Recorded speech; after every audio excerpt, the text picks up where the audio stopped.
வணக்கம் ஆனந்தி. திருவள்ளூர் மாவட்டம் ஆரம்பாக்கம் அருகே கடந்த 12ஆம் தேதி 10 வயதுடைய சிறுமி வடமாநில இளைஞரால் பாலியல் வன்கொடுமை செய்யப்பட்டு சுமார் 15 தினங்கள் கழித்து சூலூர்பேட்டை ரயில் நிலையத்தில் குற்றவாளியை காவல்துறையினர் நேற்று கைது செய்த நிலையில் ஆரம்பாக்கம் காவல் நிலையத்தில் வைத்து விசாரித்தால் சட்ட ஒழுங்கு பிரச்சனை ஏற்படக்கூடும்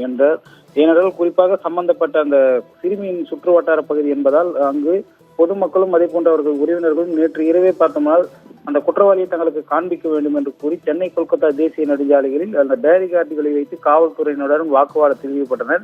இருப்பினும் காவல்துறையினர் அவர்களை சமாதானப்படுத்தி அனுப்பிய நிலையில் தற்போது கவரப்பேட்டை காவல் நிலையத்தில் நேற்று இரவு முதல் அசாம் மாநிலத்தைச் சேர்ந்த இளைஞர், அதாவது அந்த கொடூரன் பார்த்தோம்னால் அசாம் மாநிலத்தைச் சேர்ந்த இளைஞர் என நேற்றைய தினம் பேட்டி அளித்த போது ஐஜி அஷ்ரா கார்க் அவர்கள் தெரிவித்திருந்தார். இந்த நிலையில் பார்த்தோம்னால் நேற்று இரவே பார்த்தோம்னால் அந்த கொடூரனிடம் வடக்கு மண்டல ஐஜி அஷ்ரா கார்க், அதே போன்று டிஐஜி, மாவட்ட காவல் கண்காணிப்பாளர் வீரேந்தா சுக்லா உள்ளிட்ட காவல்துறை உயர் அதிகாரிகள் நேற்று விசாரணை இரவு மேற்கொண்ட நிலையில் நேற்று இரவு முதல் சுமார் 15 மணி நேரமாக விடிய அந்த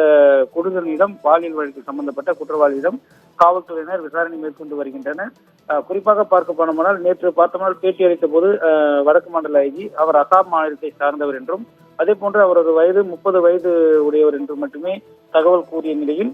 15 மணி நேரத்திற்கு மேலாக விசாரணையானது தொடர்ந்து நடைபெற்று வரும் நிலையில் விசாரணைக்கு பின்பு திருவள்ளூர் மகிழா நீதிமன்றத்தில் ஆஜர்படுத்தி அவரை சிறையில் அடைக்கப்படலாம் என ஒரு தகவலும் வெளியாகியுள்ள நிலையில் அவரது புகைப்படமானது தற்போது வெளியாகி அதிர்ச்சியை ஏற்படுத்தி உள்ளது. ஆனந்தி.